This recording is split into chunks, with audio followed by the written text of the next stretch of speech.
तो प्यारे बच्चों, इस वीडियो में डिस्कस करेंगे डीओई की तरफ से प्रोवाइड किए गए क्लास 9th के लिए mission mathematics question of the day की वर्कशीट को, जो कि 21 जुलाई के लिए है, दोनों मीडियम में एक साथ। इससे पहले कि सभी वर्कशीट और असेसमेंट का सॉल्यूशन अपलोड है, कमेंट को देख लेना। मोस्ट इम्पॉर्टेंट असेसमेंट है आपके मिड टर्म एग्ज़ाम के लिए। चैप्टर 1 फिनिश हो चुका है, चैप्टर 2 स्टार्ट है। ठीक है, क्वेश्चन पे आ जाओ। क्वेश्चन है बच्चों, classify the following algebraic expressions as polynomials and non polynomials. निम्नलिखित बीजगणितीय व्यंजकों को बहुपद तथा गैर बहुपद में वर्गीकृत कीजिए। 1 2 3 4 5 क्वेश्चन है। ठीक है, तो बताना है कौन से बहुपद हैं, यानी कौन से पोलिनोमियल्स हैं, और कौन से गैर बहुपद हैं, यानी कि नॉन पोलिनोमियल्स हैं। ठीक है, ध्यान से देखो। सबसे पहले डेफिनेशन समझो कि बहुपद कहते किसे हैं। ठीक है, तो सबसे पहले इसे आप नोट कर लेना। चर को बोलते हैं वेरिएबल। ठीक है, A to Z कुछ भी, इसका मतलब कि A to Z कुछ भी, जैसे मान लो A B C D E X Y Z तक कुछ भी हो सकता है, उसे हम बोलते हैं वेरिएबल, यानी कि चर। ठीक है, बहुपद यानी पोलिनोमियल की पहचान क्या है? चर यानी कि वेरिएबल। वेरिएबल मतलब ये जो लिखे हो A to Z में कुछ भी, इनकी घात पूर्ण संख्या होनी चाहिए। पूर्ण संख्या यानी कि होल नंबर। अब पूर्ण संख्या क्या होती है? तो होल नंबर्स का मतलब 0 1 2 3 4 5 6 डॉट डॉट डॉट अनंत तक कोई सा भी नंबर होगा वो होगा होल नंबर, यानी कि पूर्ण संख्या।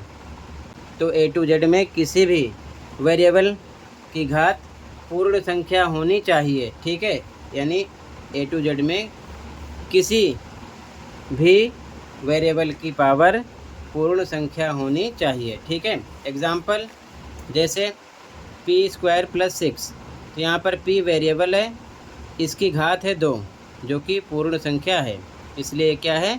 बहुपद है। यहाँ पर देखो x की पावर 3 है, x की पावर 2 है, तो यहाँ पर भी ये क्या है? पूर्ण संख्या है पावर, इसलिए ये भी क्या है? बहुपद है। ठीक है ना। बहुपद कौन से नहीं होंगे? उन्हें हम बोलेंगे गैर बहुपद, यानी कि नॉन पोलिनोमियल्स। जैसे कि किसी भी चर यानी कि वेरिएबल की पावर माइनस में नहीं होनी चाहिए, जैसे कि यहाँ पर है x की पावर -2, तो ये बहुपद नहीं है। दूसरी चीज़, वेरिएबल यानी कि A to Z रूट में नहीं होना चाहिए। अगर ऐसा है तो यह भी बहुपद नहीं होगा। ठीक है, क्योंकि रूट हटेगा तो इसकी पावर 1/2 हो जाती है। ठीक है। तीसरी चीज़, किसी भी वेरिएबल की यानी कि A to Z की पावर फ्रैक्शन में नहीं होनी चाहिए। फ्रैक्शन मतलब भिन्न में नहीं होना चाहिए पावर। ठीक है, अगर ऐसी कंडीशन है तो वो बहुपद यानी कि पोलिनोमियल नहीं होंगे। एक चीज़ और ध्यान में रखना, मान लो अगर कोई वेरिएबल बटे में है तो ये भी बहुपद नहीं होगा, क्योंकि अगर ये ऊपर जाएगा तो x की पावर -1 हो जाएगी ऐसी कंडीशन में। ठीक है, तो -1 हो जाएगी, या फिर ये भी समझना बटे में A to Z नहीं होना चाहिए। ये चीज़ ध्यान में रखना। क्लियर है? अब सीधा आ जाओ क्वेश्चन पर।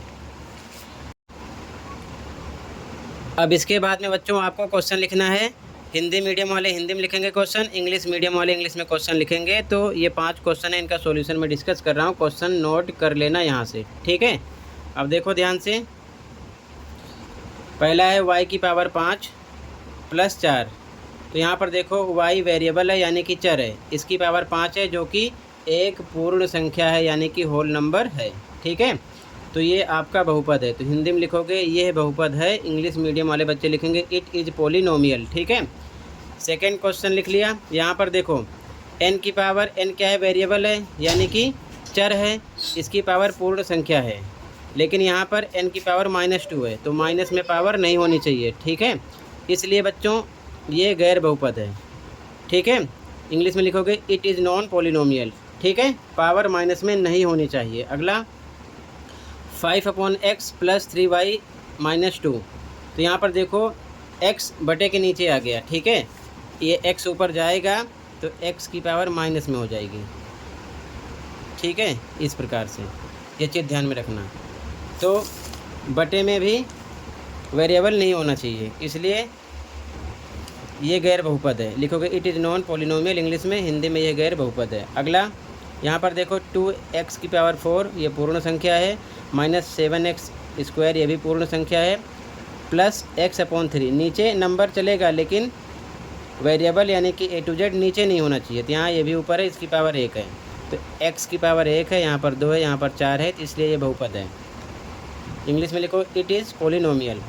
अगला y⁴ जो कि पूर्ण संख्या है, -y⁻³ तो ये माइनस में हो गई पावर, तो इसलिए ये बहुपद नहीं है। इंग्लिश में इट इज़ नॉट पॉलिनोमियल। ठीक है, ये आपका हो जाएगा आंसर। इसी के साथ ये वर्कशीट कंप्लीट है। आई होप अच्छे समझ में आया होगा। फिर भी कहीं पर कोई डाउट है कमेंट कर सकते हो। मिलते हैं अगली वीडियो में। Thank you for watching and take care. Okay.